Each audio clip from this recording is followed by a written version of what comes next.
बिस्मिल्लाहिर्रहमानिर्रहीम, अस्सलाम वालेकुम। GNN के साथ मैं हूं तनसीर जैदी और मैं हूं सानिया चौधरी। इस बुलेटिन में उंजला इरफान भी हमारा साथ देंगी। सबसे पहले मौसम की बात करें तो पंजाब और खैबर पख्तूनख्वा में बादल बरस पड़े। लाहौर में दरमियाने दर्जे की बारिश हुई। फैसलाबाद, कसूर, चिन्योट और गिरदोनवाख में बादल जमकर बरसे। सड़कें और गलियां पानी में डूब गईं। बनू और बाबूसर टॉप में भी बारिश। आज़ाद कश्मीर में भी बादल बरसे। बारान रहमत ने मौसम में तब्दीली की नवीद सुना दी। आज बलोचिस्तान और सिंध का मौसम खुश्क रहने की पेशगोई की गई। बादलों की झड़ी, कहीं तेज कहीं हल्की बारिश। मौसम में तब्दीली की दस्तक, खुनकी और नमी बढ़ गई। मुल्क के मुख्तलिफ इलाकों में वक्फे वक्फे से बादल बरसने का सिलसिला जारी। बाद शहरों में बादल खुलकर बरसे, कहीं बूंदाबांदी ने जल तरंग बजाया। लाहौर में दरमियाने दर्जे की बारिश। फैसलाबाद, चिन्योट, कमालिया, चीचावतनी, ओकाड़ा और गिरदनवा में मूसलाधार बारिश से जल थल एक हो गया। सड़कें नदी नालों का मंजर पेश करने लगी। सरगोदा, मंडी अहमदाबाद, कोट राधा किशन और तांदलियावाला और इर्द गिर्द के इलाकों में बादल थम थम कर बरसे। आजाद कश्मीर के मुतादिद इलाकों में भी अब्र करम अपना रंग दिखा रहा है। बालाई इलाकों में बादलों के बसेरे हैं। बनू समेत खैबर पख्तूनख्वा के बाद इलाकों में गरज चमक के साथ तेज बारिश हुई। चिलास में बाबूसर टॉप पर भी वक्फे वक्फे से बारिश जारी है। बाराने रहमत से न सिर्फ खुनकी में इजाफा हो गया बल्कि दर्जा हरारत भी गिर गया है। गर्मी और हब्स का जोर टूटने से मौसम खुशगवार हो गया है। महकमे मौसमियात ने आज तेज बारिश के बायस पहाड़ी इलाकों में लैंडस्लाइडिंग के खतरे से खबरदार किया है। कराची का मतला जुजवी तौर पर अबर आलूद रहने का इम्कान है। तो नाज़रीन, लाहौर में अब्र करम जमकर बरस रहा है। शहर में बारिश के धुआंधार स्पेल्स का सिलसिला भी जारी है। आज दिन का आगाज होते ही बारिश ने शहर का मौसम इंतहाई खुशगवार बना दिया है। मौसम का मजीद अहवाल क्या है, जानते हैं अदनान भट्टी से। अदनान, बताइए अभी मौसम कैसा है, कैसे शहरी इंजॉय कर रहे हैं? से ही सूरज की रोशनी स्याह बादलों के सामने मदम पड़ चुकी है। शहर के मुख्तलिफ मकामात पर वक्फे वक्फे से बारिश का सिलसिला जारी है। कभी बारिश का बरसना, कभी हवाओं का चलना और ये बदलता मौसम मज़ीद हसीन होने लगा है। परिंदे जो हैं वो चहचहा रहे हैं, दरख्त लहलहा रहे हैं, जिससे मौसम मज़ीद खुशगवार होने लगा है। महकमा मौसमियात ने यह पेशगोई की है कि आइंदा 24 घंटे के दौरान वक्फे वक्फे से यूं ही बारिश का सिलसिला जारी रहेगा, जिससे मौसम मज़ीद बेहतर हो सकता है। कम से कम दर्जा हरारत 25 डिग्री सेंटीग्रेड जबकि ज़्यादा से ज़्यादा 29 डिग्री सेंटीग्रेड तक रिकॉर्ड किया गया है। जबकि हवा में नमी का तनासुब 85% देखने में आया है और इसी तरह 14 किलोमीटर फी घंटे की रफ्तार से हवा चल रही है। और मौसम का हाल बताने वालों का कहना है कि क्योंकि गुज़श्ता रोज़ से ये बारिश का सिलसिला जारी है तो काफ़ी हद तक जो गर्मी का जोर है वो भी टूट चुका है और यूं ही अगर बारिश जो है वो जारी रहेगी तो मौसम मज़ीद निखर सकता है। जैसे ही मौसम खुशगवार होता है, दिलकश और सुहाना होता है तो लोगों की ख्वाहिश होती है कि बाहर निकलें और मौसम को एंजॉय करें। जी। फैसलाबाद में बरसने वाली मूसलाधार बारिश ने जल थल एक कर दिया। बर वक्त निकासियाब ना होने से शहर की अहम शाहराहें नदी नालों का मंजर पेश करने लगी हैं। बारिशी पानी में डूबी सड़कों पर से गुजरने वाले शहरियों को शदीद मुश्किलात का सामना है। इसी पर मजीद जान लेते हैं नुमाइंदा GNN अब्दुल सबूर से। जी शुक्रिया। फैसलाबाद में सुबह सवेरे बरसने वाली अब्र रहमत से मौसम खासा खुशगवार हुआ। मौसम बदला तो अब्र रहमत ने फैसलाबाद का नक्शा ही बिगाड़ के रख दिया है। वासा हुकाम की गफलत के बायस शहर जो है नदी नालों का मंजर पेश कर रहा है। ना सिर्फ नशेबी इलाके बल्कि अहम शहराएँ जिनमें शेखुपुरा रोड, इस्लाम नगर, इकबाल स्टेडियम और दीगर इलाके जो शामिल हैं, तमाम की तमाम अहम शहराएँ जो हैं वो पानी में डूब चुकी हैं। यहाँ बारिश ज़्यादा बरसने और बर वक्त जो है फेस्को के फीडर स्ट्रिप कर जाने से निकासी आब में वासा के मुताबिक तखीर का सामना है। दूसरी जानब मैं बताता चलूँ कि बारिश के साथ ही जो है वासा के मतअद्दिद फीडर्स जो है वो ट्रिप कर जाने से बिजली सप्लाई मुनक़ता है। ताहाल बहाली नहीं हो सकी। वासा और फेस्को हुकाम के मुताबिक बारिश के थमने के साथ ही अमला जो है निकासी आब और बिजली सप्लाई की बहाली के लिए मुतहरक है। जी। शेखुपुरा से आपको खबर देंगे जिसके इलाके कला सितार शाह के करीब ट्रेन आपस में टकरा गई हैं। हादसे में 20 अफराद जख्मी हुए। जख्मियों में से 5 शदीद जख्मी अफराद को सिविल हॉस्पिटल शेखुपुरा मुंतकिल कर दिया गया है, जहां तिबी इमदाद देने का सिलसिला जारी है। शेखुपुरा में ये वाक़या पेश आया जहां कला सितार शाह के करीब ट्रेन आपस में टकरा गईं और इस हादसे के नतीजे में 20 अफराद जख्मी हुए हैं। जख्मियों से 5 की हालत शदीद तशवीशनाक है, जिन्हें फौरी तौर पर सिविल हॉस्पिटल शेखुपुरा मुंतकिल कर दिया गया। शहर शहर महंगाई का जिन बेकाबू। मुल्तान में भी अशय खुरनोश की कीमतें शहरियों की पहुंच से बाहर हो चुकी हैं। एक हफ्ते के दौरान मुर्गी के गोश्त, चावल, मुख्तलिफ दालों और सब्ज मसालाजात की कीमतों में 20 से 30 रुपये तक का इजाफा हुआ है। मजीद बता रहे हैं सुहेब इकबाल।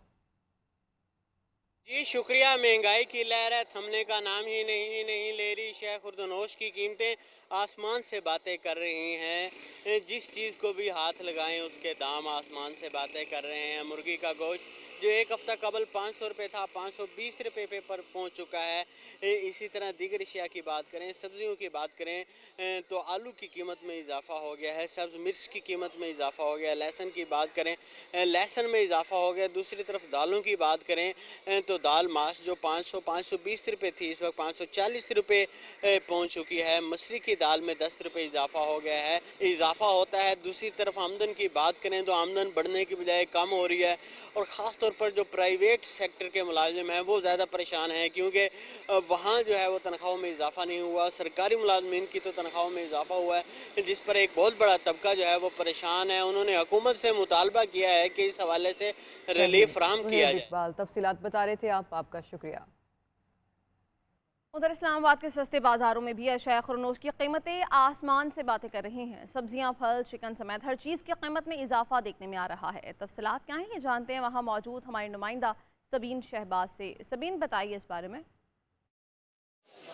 जी बिल्कुल, देखिए बिजली, गैस और पेट्रोल महंगा होने का जो असर है वो जो आम अशिया ज़रूरियाँ हैं, सब्जियां हैं, फल हैं या चिकन है, उन पर पड़ता है। मैं इस वक्त इस्लामाबाद के एक सस्ते बाज़ार में मौजूद हूँ। यहाँ पर अगर चीज़ों के रेट्स के हवाले से बात की जाए तो हर चीज़ आम आदमी की पहुँच से बाहर है। चाहे सब्जियाँ हों, चाहे फल हो, चाहे चिकन हो या कोई भी अशिया ज़रूरिया हो, हर चीज़ की कीमत में इजाफा देखा जा रहा है। गुज़िश्ता हफ्ते और इस हफ्ते की कीमतों में जो फ़र्क है और फ़र्क में इजाफा रिकॉर्ड हुई, किसी भी चीज़ की कीमत में कमी जो है और वो उस तरह से रिकॉर्ड नहीं की गई है। अगर चीज़ों के रेट्स के हवाले से बात की जाए तो गुज़िश्ता हफ्ते जो आलू है वो आम मार्केट जो सस्ता बाज़ार है यहाँ पर आलू 430 रुपये 5 किलो के हिसाब से फ़रोख्त किया जा रहा है, जबकि आज आम सस्ते बाज़ार में जो आलू है 470 रुपये फी 5 किलो के हिसाब से फ़रोख्त किया जा रहा है। इसी तरह टमाटर है, अदरक है, लहसुन, हर चीज़ की कीमत में इजाफा देखा जा रहा है। अगर फलों की बात कर ली जाए तो फलों की कीमतों में भी इजाफा देखा जा रहा है। सेब जो है वो गुज़िश्ता हफ्ते इसी मार्केट में 150 रुपये फ़ी किलो फ़रोख्त हो रहा है, जबकि इस हफ्ते जो सेब है वो 200 रुपये फ़ी किलो फ़रोख्त किया जा रहा है। केला जो है गुज़िश्ता हफ्ते 120 या 150 रुपये फ़ी दर्जन फ़रोख्त हो रहा है, जबकि इस हफ्ते जो केला है वो 220 रुपये फ़ी दर्जन के हिसाब से फ़रोख्त किया जा रहा है। दुकानदार ये कह रहे हैं कि जब तक पेट्रोलियम मसनूआत की कीमतें नीचे नहीं आएंगी उस वक्त तक जो ये चीज़ें इनकी कीमतों में भी जो कमी है वो रिकॉर्ड नहीं की जाएगी, क्योंकि जब तक ये जो है सरकारी रेट पर चीज़ें फराहम करते हैं, सरकारी रेट जो है पेट्रोलियम मसनूआत के हिसाब से जो है वो ऊपर नीचे होता रहता है। तमाम शहरी जो हैं वो हुकूमत से मुतालबा कर रहे हैं कि निगरान हुकूमत अब होश के नाखून शहरियों को जो है वो रिलीफ फराहम करे ताकि शहरी सुख का सांस ले सकें। जी, जमा करता जो आए हुए संग, सर छुपाने के लिए घर होता। तामीराती मटीरियल की कीमतों में इजाफे के बायस मुतवसत तबके के लिए अपना घर बनाना एक ख्वाब ही बनकर रह गया है। पेशावर में सीमेंट, रेत, बजरी और सरिये की कीमतों में 10% का इजाफा हुआ है। इस हवाले से मजीद जानते हैं पेशावर से हमारे नुमाइंदे जुनेद आलम से। जी शुक्रिया। महंगाई के इस दौर में अपना घर बनाना भी आवाम के लिए मुश्किल हो गया है। जो मटेरियल है घर बनाने का वो भी महंगा हो चुका है। पहले बात कर लेते हैं सीमेंट की। तो सीमेंट की जो थैला था वो 910 रुपये में फ़रोख्त होता था, जिसके बाद वो 990 तक पहुंचा। अब जो फ़ी थैला 50 किलो का है वो तकरीबन 1210 रुपये तक पहुंच चुका है। इसी तरह ईंट की बात करते तो ईंट 1000 ईंटें जो हैं तकरीबन 13,000 से बढ़कर 15,000 तक पहुंच चुकी हैं। इसी तरह बजरी जो है वो 4,500 रुपये जो पहले एक ट्रैक्टर था 1 टन का, अब वो बढ़कर 5,500 तक जो है वो पहुँच चुका है। इसी तरह बात करते हैं रेत की। तो रेत 3,000 रुपये में थी, अब वो 4,000 रुपये 1,000 रुपये जो महंगा हुआ है और 4,000 तक पहुँच चुका है। आए रोज़ की महंगाई ने इनका जीना हराम कर रखा है। जिनके घर पेंडिंग है, जो अपने घर बना रहे हैं, वो उन्होंने अपना काम जो है वो अधूरा ही छोड़ दिया है। कुछ लोगों ने ये भी गिले शिकवे किए हैं कि मटेरियल महंगा होने की वजह से उन्होंने अपना जो घर का काम है वो मुकम्मल नहीं किया और घर जो है उनको अधूरा छोड़ दिया। ताहम पेशावर के जितने भी शहरी हैं वो हुकूमत से अपील कर रहे हैं कि हुकूमत वफ़ इस महंगाई को कंट्रोल करने के लिए इकदाम उठाए ताकि तमाम अशिया जो हैं वो सस्ती हो सकें। जी, इस्लामाबाद से खबर दें आपको, जहां थाना शम्स कॉलोनी की हुदूद में गाड़ी चोरी की वारदात के दौरान डाकुओं और पुलिस में फायरिंग का तबादला हुआ है और पुलिस की जवाबी फायरिंग से एक मुलजिम हलाक हो गया जबकि 3 फरार हो गए। इसी से मुतालिक मजीद तफसीलात लेंगे नुमाइंदा GNN उस्मान भट्ट से। जी उस्मान, क्या मालूमात मिली? जी बिल्कुल, इस्लामाबाद का ये थाना शम्स कॉलोनी का इलाका है जहाँ पर ये चोरी की वारदात हो रही थी। पुलिस ने बर वक्त कार्रवाई करते हुए पहुंची तो मुलजमान मौके वारदात से फरार हुए। पुलिस ने जब ताकुब किया तो मुलजमान की जानिब से जो है वो फायरिंग कर दी गई। 4 मुलजमान थे। जवाबी फायरिंग के नतीजे में एक मुलजिम जो है वो मौके पर जहाँ भाग हुआ। और आपको बताते चलें ये वही मुलजिम है जिसने गुज़श्ता हफ्ते जो है वो पुलिस पार्टी के ऊपर फायरिंग की थी और ये जुड़वा शहर रावलपिंडी और इस्लामाबाद की पुलिस को मतलूब भी था। 3 मुलजमान जो है मौके वारदात से फरार हो चुके हैं, जिनका ताकुब किया जा रहा है और जिनकी गिरफ्तारी के लिए इलाका की जो है वो नाकाबंदी। उस्मान भट्ट तफसीलात बता रहे थे आप, आपका शुक्रिया। Welcome back. अब आपको बताएं कि सस्ती सवारी अब भारी पड़ेगी। इस्लामाबाद की सड़कों पर चलने वाली ग्रीन और ब्लू लाइन का किराया बढ़ा दिया गया है। किराया बढ़ने से तलबा समेत ज़्यादा मुतासर होंगे। तफसीलात सबीन शहबाज की रिपोर्ट में। इस्लामाबाद की सड़कों पर चलने वाली सस्ती सवारी अब सस्ती ना नहीं। इस्लामाबाद के फीडर रूट्स पर चलने वाली ग्रीन लाइन और ब्लू लाइन का किराया 30 की बजाय 40 रुपए कर दिया गया। किराए में इजाफे से सबसे ज्यादा तालिबे इल्मों के मुतासिर होने का खदशा है। तालिबे इल्म इस हवाले से क्या राय रखते हैं, आइए जानते। महंगाई ने आवाम से बहुत कुछ छीन लिया। इस्लामाबाद में जहाँ शहरी और तलबा कम तरीन किराए में लंबे सफर किया करते थे, अब उनके किराए में इजाफा कर दिया गया। इस्लामाबाद के फीडर रूट्स पर चलने वाली मेट्रो का किराया 30 से बढ़ाकर 40 रुपए कर दिया गया। किरायों में इजाफे का इत्तलाक 1 अक्टूबर से होगा। ग्रीन लाइन पिंप से 12 कौ जबकि ब्लू लाइन पिंप से गुलबर्ग तक चलती थी। तलबा का कहना है कि उनका जेब खर्च किराए की मद में ही लग जाता है। हमारे लिए तो मुश्किल होगी क्योंकि 30 रुपीज़ जहाँ पे था वहाँ 40 हो रहे हैं। स्टूडेंट्स का तो उतना ही होगा जितना उनको दिया जितनी पॉकेट मनी दी जाती है, तो उसी में से फिर उन्हें मैनेज भी करना पड़ेगा। ये फैसिलिटी ख़त्म हो जाएगी और स्टूडेंट बेचारे वो क्या कर सकेंगे, बस किराए बढ़ेंगे और जाते रहेंगे और हमारे लिए मुश्किलात में इजाफा होगा। बिल्कुल मुनासिब बात नहीं है, तो इससे बेहतर है कि हम जीना छोड़ देते हैं, बस इससे और तो नहीं है। सीडीए हुकाम ने मौक़िफ़ अपनाया कि पेट्रोलियम मसनूआत की कीमतें बढ़ने से किरायों में इजाफा करना मजबूरी थी। अब भी सीडीए खुद खसारे में रहकर आवाम को सब्सिडी फराहम कर रहा है। महंगाई के बदतरीन दौर में हुकूमत को तलबा की सहूलत के लिए फीडर रूट्स पर चलने वाली मेट्रो का किराया बढ़ाने की बजाय फ्री सफर की सहूलत मुहैया करनी चाहिए ताकि तलबा बिना किसी रुकावट के अपनी आंखों में सजाए ख्वाब पूरे कर सकें। तलबा कहते हैं कि हुकूमत और किसी को तो रिलीफ देने में नाकाम रही, कम से कम तलबा का ख्याल करे और मेट्रो बस के किरायों में इजाफे को वापस ले। कैमरामैन नशद महमूद के साथ सबीन शहबाज, CNN इस्लामाबाद। नाज़रीन, कराची में एक जानिब तो मौसम गर्म है और दूसरी जानिब बिजली की लोड शेडिंग ने आवाम का जीना मुहाल कर रखा है। कई इलाकों में 12-12 घंटे की लोड शेडिंग की जा रही है। रात के औकात में लोड शेडिंग ने शहरियों से सोने का हक भी छीन लिया है। मज़ीद तफसीलात बताएंगी सोनिया खानजादा। जी शुक्रिया। इस वक्त आपको बताएं कि बिजली की लोड शेडिंग मामूल बन चुकी है और तकरीबन शहर के बेशतर इलाकों में 12-12 घंटे बिजली की लोड शेडिंग की जा रही है। कुछ ऐसे इलाके भी हैं जहां पर 14 घंटे की लोड शेडिंग मामूल बन चुकी है, लेकिन कोई पूछने वाला नहीं है। शहरी जो है वो दोहरी अजियत में जी रहे हैं। ना ही दिन में लाइट होती है और ना ही रात में, बल्कि मामूलात ज़िंदगी बहुत ज़्यादा मुतासिर होकर रह गया है। पानी के वक्त में लाइट मौजूद नहीं होती, जिसकी वजह से ख़वातीन को बहुत ज़्यादा मुश्किल का सामना करना पड़ रहा है। ऑफिस जाने वाले लोगों की नींद जो है वो बहुत ज़्यादा डिस्टर्ब हो गई है। लेकिन यहाँ अगर कोई शिकायत की जाए तो उस पर तो कोई सुनवाई होती नहीं है, बल्कि बिल की मद में आवाम पे जो है वो बम पे बम गिराए जा रहे हैं। कोई पूछने वाला नहीं होता, लेकिन हमें कोई रिलीफ देने वाला है ही नहीं, क्योंकि हमने 1000 बार एहतजाज किया, उसके बावजूद भी बिजली की लोड शेडिंग जो है वो बढ़ती जा रही है, कम होने का नाम नहीं ले रही। जी नाजरीन, ज़िला तुरगर और ज़िला शांगला को मिलाने वाला सस्पेंशन ब्रिज किसी भी वक्त बड़े हादसे का बाइस बन सकता है।